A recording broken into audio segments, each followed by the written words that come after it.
안녕하세요. 무아바 이현철입니다.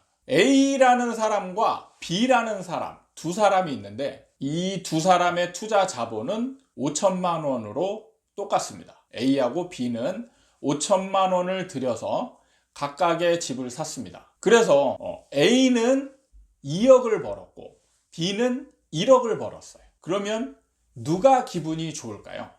이걸 무슨 질문 같지도 않은 질문을 하냐? 맞습니다. 네. 당연히 A가 기분이 좋겠죠. 1억이나 넘게 벌었기 때문입니다. 그런데 상황을 좀 다르게 길게 이분들이 지나온 과정을 제가 한번 설명을 해드릴게요. A라는 사람은 5천만 원을 주고 갭 투자를 해서 3억 원짜리 집을 샀어요. 그런데 이 집이 6억까지 올랐어요. 6억까지 올랐다가 팔려고 노력했는데 못 팔았어요. 못 팔고 1억 떨어진 5억에 팔았습니다. 그래서 결국에는 2억이 남은 거죠. B라는 사람은 똑같이 5천만 원을 주고 3억짜리 집을 샀어요. 그런데 꾸준히 잘 올라가서 4억의 집을 팔았습니다. 그래서 1억을 벌었어요. 그럼 결과적으로 A는 2억을 벌었고 B는 1억을 벌었기 때문에 금액만 보면 당연히 A가 기분이 좋아야 됩니다. 그런데 방금처럼 이런 상황을 대입하게 되면 어떤 사람이 기분이 좋을까요? 이 두 사람은 모르는 사람입니다. 그러면 B가 기분이 좋을 겁니다. 왜? A는 6억까지 올라갔다가 5억에 팔았잖아요. 1억을 지금 어떻게 보면 덜 번 셈이죠. 그래서 이 사람은 2억을 벌었다라는 이 기분 좋음보다 6억에서 1억을 손해보고 판 이 상황이 더 기분이 안 좋게 되는 겁니다. 여러분들 아마 많이 느끼셨을 거예요. 실제로 이런 상황들이 많습니다. 그리고 B라는 사람은 잃은 금액이 없이 쭉 그냥 오르기만 했어요. 1억 벌기만 했습니다. 그래서 B라는 사람은 벌기만 했기 때문에 기분이 굉장히 좋게 끝날 수가 있는 겁니다. 그런데 A는 많이 벌었지만 잃은 기분이 더 크게 작용하는 상황이 되는 겁니다. 이걸 전문적인 심리학 용어로 뭐냐? 손실회피 편향이라고 합니다. 심리학자들이 이 사람들의 이런 심리를 연구해가지고 얻는 것과 잃는 것에 느끼는 감정이 다르다는 거예요. 그래서 이걸 실험을 했는데 어떤 결과가 나왔냐? 사람들은 얻는 것보다 잃는 거를 약 2.5배 정도 싫어한다라는 결과를 가져왔습니다. 사람들이 그러니까 잃는 거를 훨씬 더 싫어한다는 거예요. 이게 투자를 할 때 많은 오류를 겪기도 하고 시장에 굉장히 많은 영향을 끼치기도 합니다. 여러분들 비자발적 장기 투자자라고 들어보셨습니까? 비자발적 장기 투자자는 뭐냐면 비자발적이라는 얘기가 뭐죠? 스스로 원하지 않았다는 거죠. 원하지 않은데 장기 투자자가 됐다는 얘기. 이게 주식 투자할 때 많이 나타나는 거거든요. 초보자들이 주식 투자하러 들어가요. 처음에 조심스럽게 들어갈 때는 항상 거의 벌어요. 벌고 기분이 좋고 주식이라는 게 생각보다 어렵지 않다라는 걸 깨닫게 되죠. 그래서 더 많은 돈을 집어넣습니다. 그런데 항상 희한하게 그 다음에 투자할 때는 반드시 손해를 보게 돼 있어요. 근데 이 손해를 보면 이 주식이 계속 하락할 것 같으면 적절한 시점에 매도를 하는 거죠. 손절매라고 합니다. 이거를. 손절매. 손해를 보고 일정한 시점에 빨리 팔아서 다른 종목을 사거나 해서 이제 손실 보는 걸 메꾸는 과정이 필요한데 이 손절매를 하지 않고 버티게 되는 거예요. 그냥 계속 버티는 거예요. 초보자들이 하는 행동은 그냥 버티는 겁니다. 그래서 원래는 장기 투자자가 목표가 아니었는데 하락을 봄으로 인해서 비자발적으로 그냥 어쩔 수 없이 장기 투자자가 되는 상황을 맞이하게 되는 거예요. 이거를 비자발적 장기 투자자라고 하는데 이게 부동산에서도 많이 나타나요. 2006년도에 이렇게 폭등을 하고 2007년도부터 이제 어느 정도 정체 기간을 갔습니다. 이때 사람들이 집을 많이 샀어요. 모르다가 정체 구간에 있으니까 얼씨구나 해가지고 더 올라가겠지 하고 많이 샀어요. 그러다 2008년도에 외환위기를 맞이하면서 집값이 뚝뚝뚝뚝 떨어집니다. 근데 이때 외환위기 오면서 집값이 떨어지고 주변에 미분양들이 넘쳐나거든요. 그러면 객관적인 지표로 보면 이제 하락이 어느 정도 장기화될 것이 뻔해요. 그런데 이때 2007년도에 집 사신 사람들은 대부분 손절매를 하지 못하고 보유를 선택하게 되는 거예요. 그래서 비자발적 장기 투자자가 되는 거죠. 근데 이분들이 언제 팔았느냐? 굉장히 참 희한한 거죠. 결과적으로 보면 개미들이 왜 반대로 행동하는지 이게 데이터로 보면 그대로 나타나요. 항상 바닥에서 팝니다. 희한하게. 왜? 그 과정을 보면 이해할 수가 있어요. 떨어지니까 이제 보유를 어쩔 수 없이 하게 되잖아요. 그렇다고 이때 아예 파는 행위를 멈추지는 않아요. 팔려고 시중에 내놓는데 싸게 내놓지 않는 거죠. 떨어지고 있는 시점에서는 싸게 내놔야 팔리잖아요. 호가에 나와 있는 매물들이 막 이렇게 많은데 이 가격에 내놓거나 더 비싼 가격에 내놓으면 팔리겠습니까? 안 팔리죠. 살 사람이 없는. 이런 경우에는 이 호가보다 밑으로 내놔야 그나마 팔릴 가능성이 높아지는 거죠.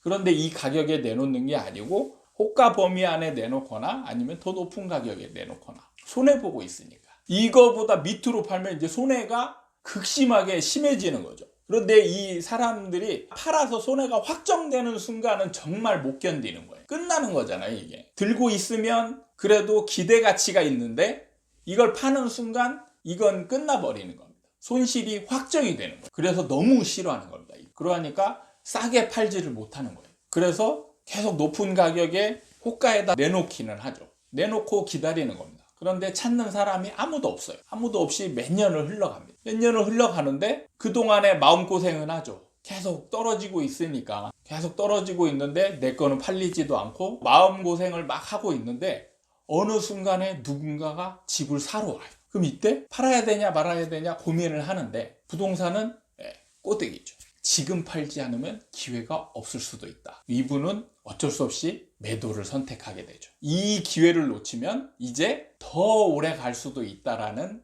심정 때문에 그래서 이때 딱 내놓은 가격에 덜컥 팔립니다. 그런데 거꾸로 생각해 보면 누군가가 사러 왔어요. 지금까지 한 번도 안 사러 왔다가 누군가 사러 왔어. 이게 지표예요, 지표. 올라가는 지표인 겁니다. 아무도 안 사러 오다가 누군가 딱 사러 온다는 얘기는 이제 내 물건까지 보러 오는 사람이 있다는 거잖아요. 그럼 이제 누군가가 막 사들인다는 얘기죠.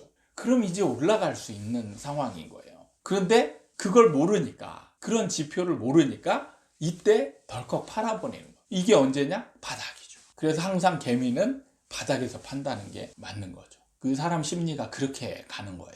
제가 이런 말씀을 지금 해드리는 거는 여러분들이 투자를 하거나 내 집 마련하거나 이럴 때 이런 오류를 겪을 수 있는 사람의 심리 상태를 미리 알고 내가 그런 오류에 빠지지 않는지 한번 검토를 해봐야 되는 또 다른 얘기를 하나 해드리겠습니다. 2012년, 13년 이정도 서울 수도권이 바닥권에 있을 때예요. 집 사러 오는 사람들이 꽤 많았어요. 집을 사려고 오는 사람이 아니고 집을 보러 오는 사람. 집을 보러 오는 사람들이 여럿 있었는데 그 중에 계약까지 이른 사람은 1명 정도밖에 없습니다. 10명 중에 1명. 9명은 집을 안 사고 돌아간 거예요. 이 9명의 심리는 뭐냐? 이게 손실회피 편향이 작용된 겁니다. 집을 보러 왔는데 주변을 돌아보니까 매물들이 많아요. 계속 팔려고 하는 사람들이 더 적극적이기 때문에 더 떨어질 거라고 생각이 드는 겁니다. 그렇기 때문에 굳이 지금 가격에 사서 더 떨어지는 걸 경험하는 것보다는 더 떨어지고 나서 그때 사는 게 낫겠다. 이게 어떻게 보면 합리적인 거죠. 그런데 그 밑으로 떨어지지 않았습니다. 바로 올라간 거죠. 그러니까 이분들이 집을 안 사고 전세로 눌러 앉으면서 전세가가 이때부터 막 치솟기 시작하는 거죠. 전세가가 치솟으면서 매매가를 밀어 올리는 상황이 벌어진 거예요. 그래서 집값이 그때부터 올라가는 일종의 이것도 손실 회피 편향이 작용된 겁니다. 사람의 심리가 똑같은 돈이 있더라도 집을 살 수 있는 여건이 충분히 있는데도 불구하고 사람의 심리 상태에 따라서 이 사람이 집을 구매할 수도 있고 안 할 수도 있게 되는 거예요. 근데 그걸 작용하는 거는 거의 분위기가 작용한다. 이 사람은 집을 보러 다녔다는 거는 집을 살려고 하는 매수자였던 거예요. 근데 돌아다녀 보니까 분위기가 집 살 분위기가 아니네. 이렇게 되면서 집을 사는 걸 보류해 버린 거죠. 그러면서 집 살 기회를 거의 영원히 놓치게 되는 겁니다. 분위기를 보니까 이거는 뭐 사면 큰일 나겠다 이 생각이 딱 드는 순간 안 사는 거예요. 그러면서 기회를 놓치는 오류를 겪게 된 겁니다. 지금 와서 보니까 이제는 그때 살 돈으로는 감히 쳐다보지도 못할 아파트가 돼버린 겁니다. 여러분들은 나중에라도 이런 기회가 왔을 때 놓치지 않기를 바라면서 이런 얘기를 해드리고요. 또 이런 게 시장에 영향을 미치게 돼요. 집을 사러 와서 안 사는 행위가 이 사람만 있었던 게 아니에요. 10명 중에 9사람이라는 거의 대부분의 사람들이 똑같은 생각을 한 거예요. 똑같은. 제가 상담을 해봤는데 진짜 다 똑같아요. 떨어질 것 같아서 안 사는 겁니다. 이게 9명이 다 손실 회피 편향을 겪는 거예요. 근데 이게 시장에 영향을 줍니다. 이 많은 사람들이 같은 행동을 하기 때문이죠. 그래서 이분들이 대부분 다 전세로 갔잖아요. 근데 이때부터 전세가 폭등하기 시작하는 거예요. 집을 사야 될 사람들이 집을 안 사고 계속 전세만 찾는데 이때 집값이 계속 떨어지니까 남아있던 갭 투자자들이 갭 투자를 유지하는 게 아니고 월세 전환을 시도하죠. 그러니까 월세로 전환하니까 전세 물건이 점점 귀해지는 겁니다. 전세 물건은 귀해지는데 임차인들은 다 전세만 찾죠. 그러니까 전세가가 뛰는 거예요. 그리고 그로 인해서 집값이 올라갔습니다. 시장에 영향을 많이 미치는. 그리고 여러분 또 상승장에서 벌어지는 상황이 있어요. 뭐냐? 상승장에서 정부가 규제를 내놓죠. 양도세 규제를 내놓고 대출 규제를 내놨습니다. 이런 규제를 내놓음으로 인해서 매수 심리를 약화시키는 거예요. 근데 이때 매수 심리를 약화시키면 집 가진 사람들이 공포를 얻어야 되는데 그렇지가 않아요. 이 사람들도 손실 회피 편향을 겪게 됩니다. 왜냐? 매수세가 없으니까 지금 팔으려고 노력하면 시세대로 절대 못 팔죠. 지금 팔게 되면 손해를 봐가면서 팔아야 돼요. 이건 죽기보다 싫습니다. 손실 보는 거를 얻는 것보다 2.5배 이상 더 크게 싫어한다는 얘기예요. 그렇기 때문에 사람들은 규제가 나왔을 때 더 묶이게 되는 거예요. 근데 여기서 또 착각하는 사람들이 있어요.